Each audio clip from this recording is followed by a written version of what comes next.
Ассаламу алейкум ва рахматуллахи та'аля ва баракатуху. Аяулы ноғай халқым.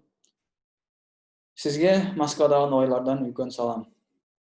Бұл ел Зүлхиджа айы 22 июльде басланды. Соға көре, июльдің 31 күні Зүлхиджа айдың 10 күні болады. Сонымен Құрбан байрам 31 июльде басланады. Бұл ел Аллах бұйыртса Қазият деген біздің мұсылман дин организациямыз фонд ноғайлармен бірше ноғай ауылларында құрбан етлерді үйлесейік. Барыда ноғай халықты Москвадағы ноғайлардың атынан, bizim қазиятымыздың атынан келе тұрған құрбан байрамынан құтлаймын. Алла Таала құрбанларымызды еткен садақаларымызды қабыл етсін, күнәлерімізді кешірсін, енетіне бізге жол ашсын.